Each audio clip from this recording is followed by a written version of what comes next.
So what is possibly a good stock to add to your watch list? What's going on, guys? It's Ricky with TechBud Solutions here with a super quick update. Yesterday, I talked about Palantir and how it's an incredibly bullish stock that if you are trying to make money right now, direction and price momentum is in your favor. And although the stock price is incredibly overvalued, with a good story and good price momentum, the stock can continue to push to new highs. With that being said, what is now on the opposite side of the spectrum, a company that fundamentally is doing better, but also on its price performance, it's not doing that good. Let's go ahead and jump right into it. Now, let me make this very clear. If you are trying to make money right now, UPS is not going to be for you. UPS is on a consistent downtrend, and I want to pull this up real quick. From its highs that it hit, and this is in 2022, it's been making lower highs and lower lows. The reason that I'm bringing this up is that UPS is down 32% year to date. The CEO just bought $1 million worth of the share versus the Palantir CEO, who changed his ability to be able to sell as many shares as he wants, right, without any restrictions. Directors scooped up more than 435,000. Dividend yields are 7.6%. And are they calling the bottom? Again, no one can predict the bottom and no one can predict the top. And this is the thing that I love talking about with our LPP students, right? The people that are just getting started. Palantir CEO loading off on his Palantir shares doesn't mean that Palantir is at its highest possible price point. It just means that it's at a level where, again, any form of risk management of taking profits and reducing exposure at those extreme valuations makes sense. Vice versa when it comes down to UPS and its CEOs wanting to buy, in this case, $1 million worth of the stock because they just view it to be a really good deal, right? And the thing that I want to bring up is what it looks like fundamentally. First off, if you guys haven't looked at this, UPS, if you guys know what the software is, this is from Investing Pro. You don't have to download it, but if you want to, check it out, it's going to be, I think, the 5th or 6th link in the description down below. They do give you a little discount link if you sign up, but again, you don't have to. Its PE ratio is 12.8 times its earnings. I want to remind you, Palantir's PE ratio is over 550 times its earnings, meaning that from what the company is currently valued at to what the company actually makes in revenue, it trades at a multiple, right? This is at a 12.8 multiple versus 550 times of its actual earnings. So based off of market standards, this is a very minute multiple, right? A below average multiple, which means that it doesn't really trade at a premium. It's, in this case, undervalued, but there's a reason behind it. And I want to talk about the good and the bad. On the valuation side, this is a company that makes $90 billion in revenue a year. Its net income is $5.7 billion. I want to remind you, Palantir, who's valued at nearly $500 billion, produces less than $1 billion in net income a year. This company produces nearly 6 times that, actually more than 6 times of what Palantir produces in net profit. But Palantir is AI, it has a really good story, and it's growing. Now, this is kind of the opposite. UPS is kind of a boring company. It's been around for years.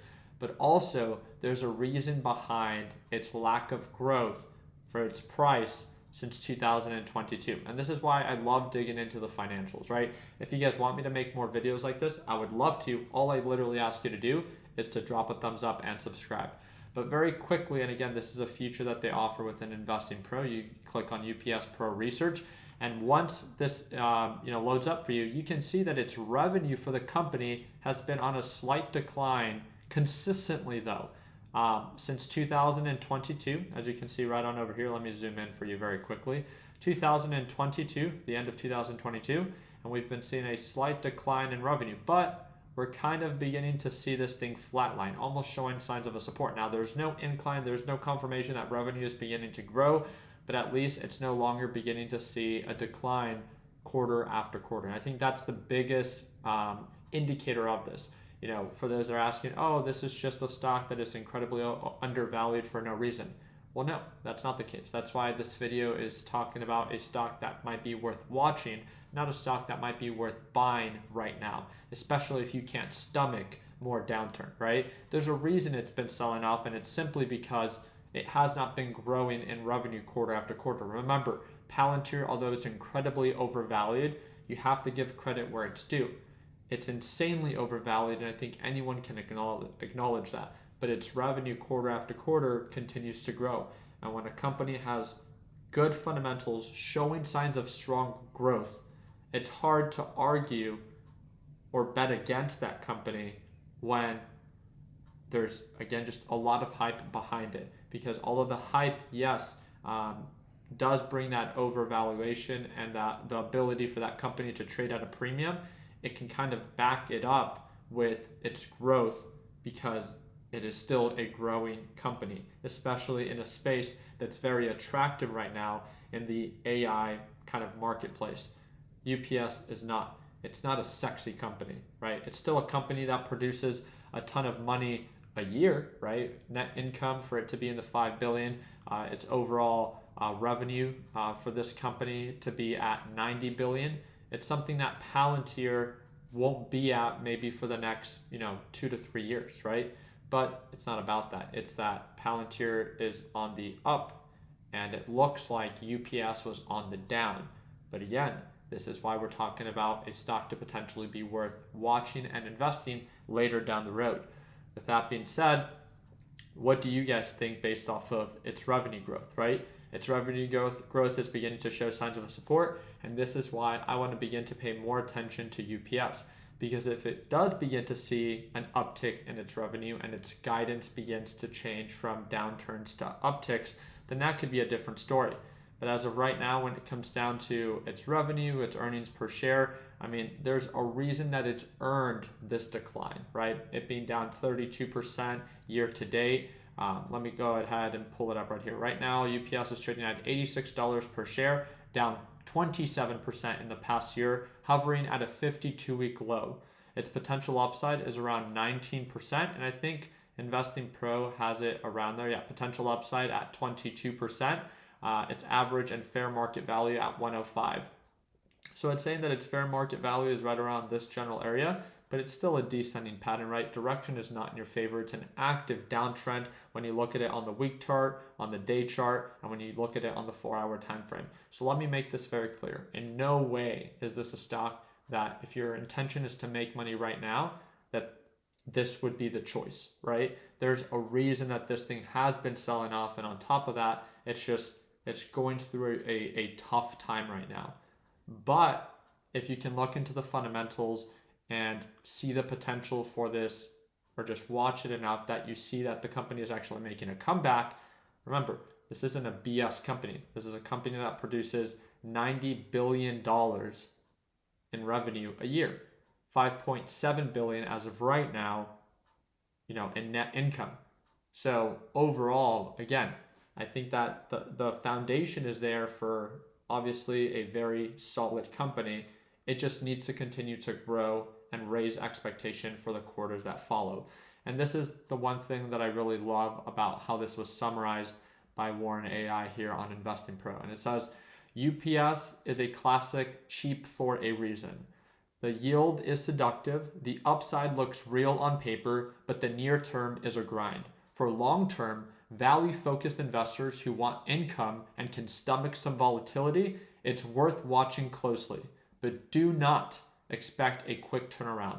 Risk tolerance is key. I think that was so beautifully said because that is so true. Again, if you're trying to make money right now, it would not make any sense to be investing or trading UPS. Maybe if you want to short it, right? But if you can see the potential long term, right? When you look at the week time frame or the month time frame, you can see that it's incredibly oversold for a reason. And if this company, not now, but if this company, just by adding it to your watch list, you begin to see that its revenue begins to uptick, it begins to actually beat expectations for both earnings per share and revenue, then again, that can begin to tell a different story. But remember, right now, it's all about having a good story and good price momentum, and being a sexy AI company is the story for 2025. And UPS just doesn't fit that narrative. But if you're more of a value investor, in my opinion, looking at the current support that we're seeing at a quarter after quarter, this might be something worth watching if we begin to see an uptick. You guys let me know down in the comment section what you think. But again, I love talking about these because it's just sharing ideas. At the end of the day, again, we're all wired in different ways. We all will invest in different ways, some more aggressive than others. And I know someone will see UPS and be like, this is an absolute trash company, I'm going to short it. Great for you, right? But for other people, they might see the potential long term and they're wired that way, where that's the exposure that they want, right? They can add it to their watch list, set appropriate alerts, and maybe when it does begin to uptick, if it breaks above $90 or $100 per share, you can begin to invest in it long term once it meets your criteria. And that's the biggest suggestion. It doesn't matter if you're investing in fundamentally, kind of boring companies like UPS or the AI hype like Palantir. I just hope that you do your part and not just listening to all of the hype, but also paying attention to the fundamentals and staying level-headed. In a market full of greed and chaos, especially in what I like to call this AI bubble, you should always be looking after yourself. Be careful with using leverage and margin at these overbought levels because it's great when direction is in your favor, but it's terrible when it's not. And guess what? There's always pullbacks along the way, so just be cautious. Again, our job here is always to look out for the beginner trader and to always not just talk about the upside, but make them aware of the downside risk so they make more informed and calculated decisions.